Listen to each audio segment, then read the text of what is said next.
Part of what we do also in the integral approach, many of you know we have something we call the 4 quadrants, and I mentioned them briefly before when I was talking about interior and exterior. And each of these quadrants are different perspectives you can look at a situation from. And they're basically the interior and the exterior of individuals and collectives. And they're referred to by personal pronouns like I, we, and it, for example. And we find that in each of these quadrants, different things contribute to how men and women interact. And so what we really try to do is go around at least all 4 quadrants. We can also look at levels of development. We can talk about that in a minute. But by looking at the factors that we find in these 4 quadrants, because this is a very complex situation, we find that all of these need to be taken into account. And by taking this integral approach, more comprehensive approach, we can look at all these different variables, but we don't absolutize any of them. So in the upper right quadrant, for example, is just the individual biological organism. And to say that men and women have different biologies is not, again, to say biology is destiny.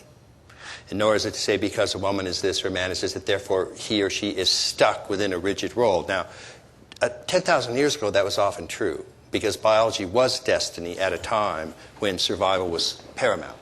So if you have a classic example that I use a lot, it's simplistic, but it's still true. And Janet Chaffez, my favorite feminist writer who uses systems theory to approach these things, has done very careful analysis on this.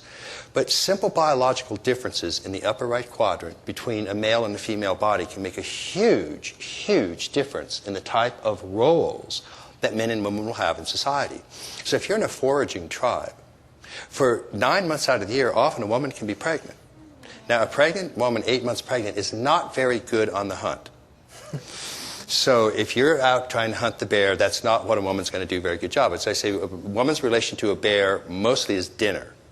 And she's very, very vulnerable under those circumstances. It is to the male Darwinian advantage to see his genetic material passed on, that he take care of that woman. And that's a very profound drive for men to protect women. They're also protecting their investment, if you want to look at it in rather harsh terms. And so under those circumstances, what's the woman's best thing? It's to find a man who can protect her. And that often means a powerful man, the man who has resources of the community, the wealthy man, by whatever wealth is defined. The number of horses, the number of pelts, the number of Mercedes-Benz. All variation on the same story.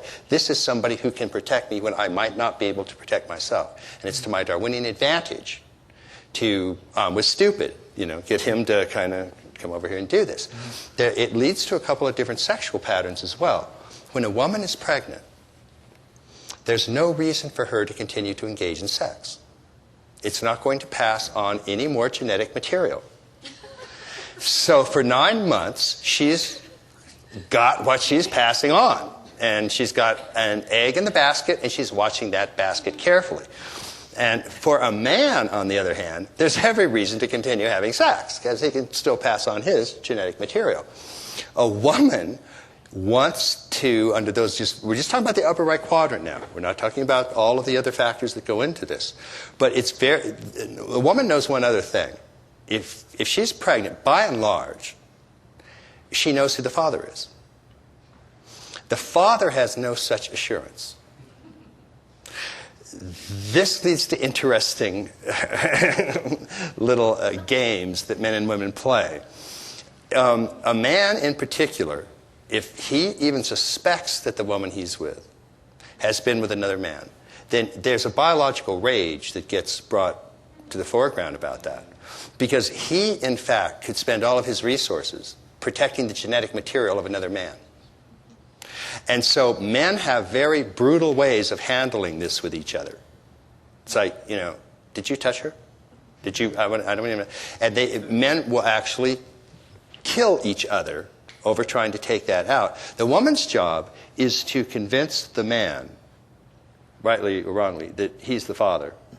And that he should do everything to protect her while she can't protect herself. So you get a whole series of things that come into play around just these simple biological differences. They're not the only ones, but they're very important.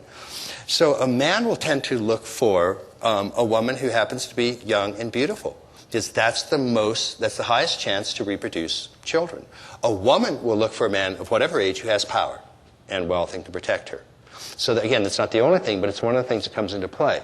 If you look in the lower right quadrant, and this is where we look at techno-economic modes of production, for example, foraging, horticulture, agrarian, industrial. This was what men and women had to do in order to survive.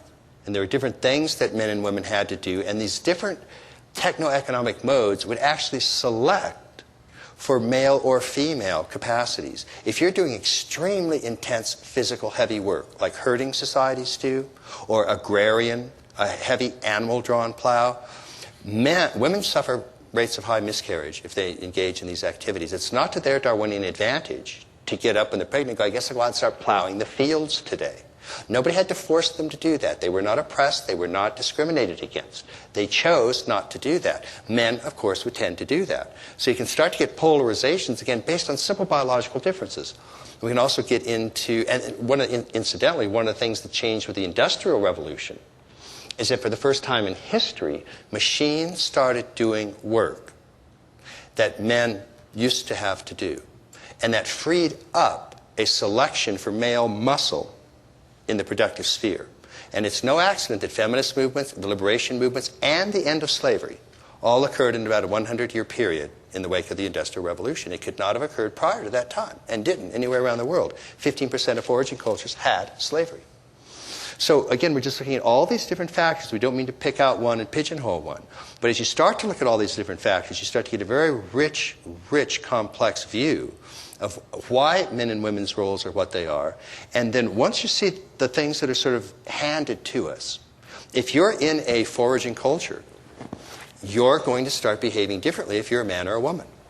If you're in an agrarian culture, you're going to start behaving differently if you're a man or a woman. And if you're an industrial and informational, much to our advantage, the degrees of freedom increase. But we still are saddled with some of these older stereotypes, and that's what we're trying to overcome. But it helps enormously to see that by and large men and women co-created those roles yesterday that were appropriate yesterday. And so it gets us a little bit out of the blame game and the victim game, if we start to see at least that part of it.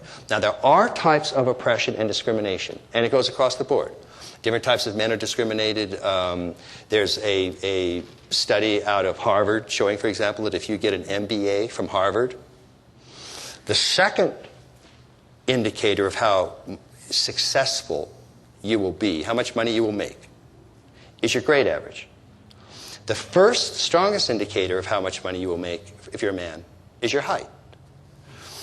So there's a discrimination against short men in business. This kinds of stuff happens all the time. But what we have to do is factor out these kinds of things from the factors that are sort of given us and that we don't have a lot of control over, versus the ones where we can come in and say, okay, this is what the situation is, let's at least take it into account, and now what can we consciously do to help both men and women overcome some of these old roles that were appropriate yesterday but are not appropriate today.